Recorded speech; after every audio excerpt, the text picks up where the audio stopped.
uso político da pandemia por conta das burocracias nacionais de diversos países para aumento de poder e para aumento de controle social, eu acho que em muitos termos houve. Eu acho que isso em muitos termos houve. E aí, se você perguntar, há uma autocrítica do MBL sobre talvez ter embarcado em alguma coisa aqui ali? Sim. Quando passou a pandemia, competitividade muito altos e expansão do nosso poder para a América do Sul, que é algo que a gente está propondo nesse livro, no Fascículo 4 do Livro Amarelo. Perfeito, Renan. Eu tenho uma outra pergunta que muda completamente aí o estereótipo do que a gente estava falando, mas que é muito relevante e eu acho que é o ponto aí, um ponto de inflexão de muita gente em relação ao próprio movimento MBL. Eu nunca deixei de admirar o movimento MBL por críticas a Bolsonaro. Sempre fui uma pessoa bem concisa em relação a isso e acho que as pessoas têm que ter a liberdade dentro da direita de criticar políticos. O Sandro Filho trouxe isso muito bem aqui hoje com a gente. Mas, na época da pandemia, eu vi o MBL tendo uma postura muito intensa em relação à tirania sanitária, a questão de uso obrigatório da população em relação a... Eu vou cuidar aqui das palavras por conta da plataforma, né, do experimento, enfim, em relação também à máscara facial.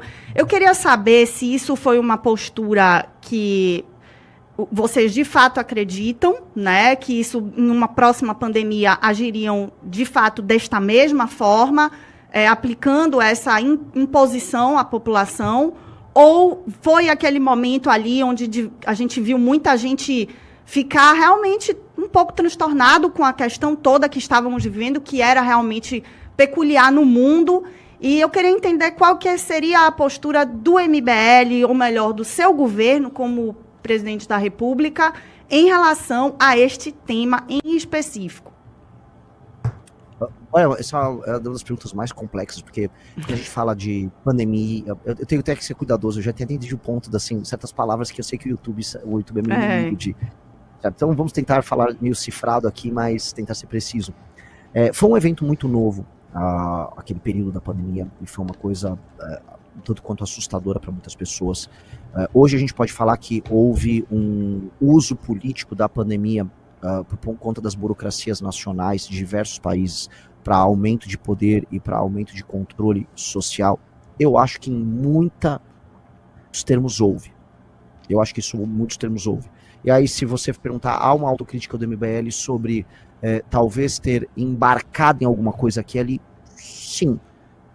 Quando passou a pandemia, vocês vão se lembrar, né, quando o período mais grave da pandemia passou, a gente viu ainda uma campanha exacerbada para manutenção do uso de máscaras. Acho que tem gente que adoraria estar usando máscara até hoje. A máscara como um símbolo quase estético da vitória da burocracia sobre a liberdade alheia. Mas na época, a gente tem que fazer uma ponderação, a gente estava diante de um governo que fazia piada do que estava acontecendo e tinha proposições das mais malucas. E do outro lado, a gente via uma histeria na mídia e os validadores daquilo que seria a opinião oficial oriunda da universidade, da academia, falando, olha, use a máscara, olha isso, olha aquilo, olha, se lembra dos dados, todos aqueles algoritmos de expansão de epidemia e tal. Então, cara, você tinha que ir fazendo escolhas e politicamente a gente foi fazendo escolhas, naturalmente escolhas que eram mais conservadoras no sentido da adoção de um caminho mais convencional, que é o caminho que estava sendo adotado na maior parte dos países, e não o caminho que o Bolsonaro estava propondo, que eu acho que ele estava, eu não vou ficar falando palavrões, mas ele estava com invencionices de interesse próprio, né? A minha visão da pandemia é, o Bolsonaro gostaria de gerar um caos, para naquele caos ele fazer um aumento do controle político dele. Isso foi usado pelo STF para aumento do poder do STF, também foi usado pelo STF para aumento do poder dele. Tá? Isso foi usado por burocracia. Foi. Então essa é uma autocrítica que caberia à nossa parte, mas eu falar que, por exemplo, todas as nações erraram e todas as nações erraram na adoção de políticas muito duras no começo e depois diminuindo as restrições, não, porque foi um momento novo para todos. E eu acho que você encarar um momento novo para todos com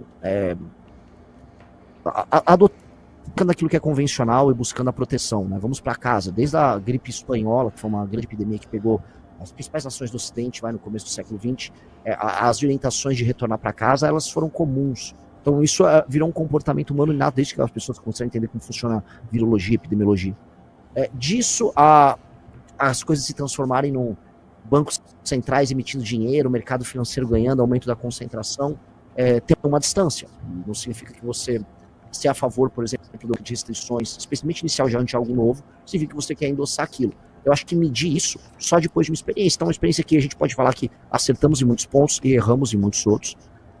E todos os governantes de todas as nações do mundo vão poder fazer essa autocrítica. Alguns tiveram experiências muito boas, a gente fala muito do Bukele na parte de segurança pública, mas El Salvador teve uma política, por exemplo, que foi muito numa linha restritiva, e esse é o ponto que eu ia trazer para a gente ver como é um assunto complicado. El Salvador adotou uma política super restritiva e teve números muito interessantes. A Suécia adotou uma linha contrária, chegou a passar por um sufoco, ela até foi pior do que os vizinhos, mas ela, né, não foi um descalabro que aconteceu na Suécia. Então, a gente vai achar experiências e a gente vai ter que, base nelas, a gente ver um receituário que, diante de uma crise que eu espero que não venha novamente, a gente não erre e não embarque em histerias. Eu acho que uma coisa que tem que ficar clara, assim, a gente já hoje entende, no mundo todo, a gente tem muita gente escrevendo sobre isso nos Estados Unidos, a gente entendeu o drama e o impacto que é a concentração nesse poder burocrático, um poder silencioso. Aqui no Brasil o Olavo chamava, vem do Raimundo Fauro, a ideia do estamento burocrático, uma força silenciosa que a gente não vê, mas que atua e que influencia na nossa vida. Esse estamento, essa força, ele ganhou realmente poder na pandemia e eles fizeram esse uso político. Acho que numa eventual crise nova, pensar como salvar vidas, como ter o menor impacto econômico e como não fortalecer esses caras. O Renan, são 10h35, estamos com o Renan Santos,